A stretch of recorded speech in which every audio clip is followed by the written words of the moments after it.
Oke, halo semuanya. Kadang-kadang nih sumber yang paling mendalam itu justru datang dari tempat yang paling nggak kita duga. Hari ini kita akan bedah sebuah sumber yang ya kalau dilihat sekilas kayaknya nggak ada apa-apanya. Yuk kita mulai. Nah, ini dia. Ini sumber materi kita untuk pembahasan kali ini. Semuanya, cuma ini. Halaman putih yang benar-benar kosong. Nggak ada tulisan, nggak ada gambar, cuma ya ketiadaan. Pertanyaan bagus kan? Mungkin Anda langsung mikir, wah ini salah unggah kali atau mungkin ini cuma iseng. Tapi gimana kalau kekosongan ini justru adalah pesannya? Nah, itulah teka-teki yang akan kita coba pecahkan bareng-bareng. Bagian 1, sumber yang membingungkan. Oke, mari kita coba perlakukan ini bukan sebagai sebuah kesalahan, tapi sebagai sebuah misteri yang harus diungkap.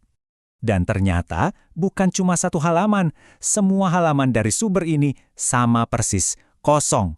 Ini seolah-olah menegaskan kalau kekosongan ini konsisten, dan karena itu mungkin disengaja. Jadi misterinya malah makin dalam. Jadi, yuk kita coba ubah cara pandang kita. Gimana kalau halaman-halaman kosong ini bukan berarti nggak ada informasi sama sekali, tapi sebaliknya, ini adalah sebuah undangan. Undangan untuk kita berhenti sejenak, berpikir, dan bertanya. Sebenarnya, apa sih yang mau disampaikan oleh kekosongan ini? Bagian 2, petunjuk dari dunia Sophie. Nah, seperti di setiap cerita misteri yang bagus, pasti ada petunjuk. Dan kita baru saja menemukannya, satu-satunya data yang kita punya. Nama file dari sumber kita, Dunia Shopee 5863 PDF. Cuma ini yang kita punya, sebuah nama dan beberapa angka. Tapi tunggu dulu, nama ini adalah kuncinya. Buat yang mungkin belum tahu, Dunia Sophie itu bukan sembarang buku. Buku ini tuh semacam perjalanan seru ke dalam sejarah pemikiran filosofis yang ngajarin kita untuk bertanya tentang hakikat realitas. Petunjuk ini seolah-olah menghubungkan halaman kosong kita ke dunia filsafat yang begitu luas. Penulis Dunia Sophie sendiri pernah bilang, satu-satunya hal yang kita butuhkan untuk menjadi filsuf yang baik adalah kemampuan untuk merasa heran. Hah, pas banget kan? Halaman kosong ini sepertinya memang dirancang untuk melakukan hal itu, memancing rasa penasaran kita. Filsafat kan dimulainya dari situ. Bagian 3, filosofi tentang ketiadaan.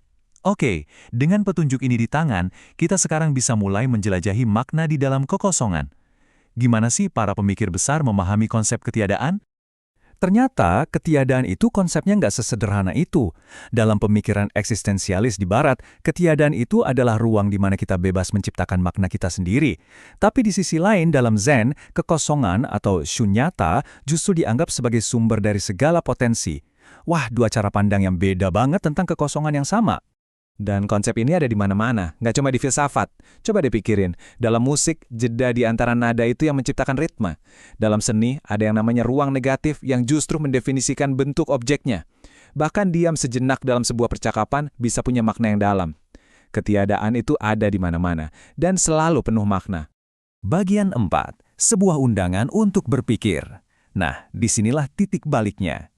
Sumber kosong ini bukanlah akhir, melainkan sebuah awal, di mana fokusnya sekarang beralih kepada Anda. Ini dia ide utamanya. Halaman kosong ini pada dasarnya tidak punya makna. Maknanya justru datang dari apa yang Anda, sebagai pengamat, proyeksikan ke dalamnya. Halaman ini seolah-olah jadi cermin yang memantulkan pikiran, pertanyaan, dan pengalaman Anda sendiri. Terus gimana caranya? Sebenarnya sederhana. Coba mulai dengan mengakui kekosongan di depan Anda.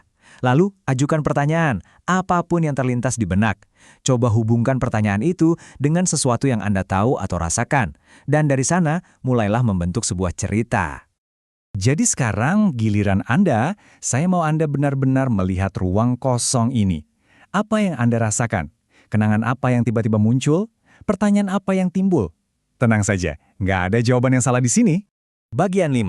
Apa cerita Anda? Di sini, di bagian akhir, peran kita seolah-olah bertukar. Anda bukan lagi cuma penonton, tapi Anda adalah rekan pencipta makna dari pembahasan ini. Dan inilah kesimpulan utamanya. Makna itu tidak pernah hanya kita terima secara pasif dari sebuah sumber. Makna itu selalu diciptakan lewat kemitraan yang aktif antara materi yang disajikan dan pikiran yang mengamatinya. Jadi kita akhiri pembahasan ini di tempat kita memulainya, dengan sebuah halaman kosong. Tapi sekarang rasanya beda kan? Halaman ini nggak lagi terasa hampa. Ia penuh dengan potensi, penuh dengan pertanyaan. Jadi pertanyaan terakhir dari kami untuk Anda, apa cerita Anda?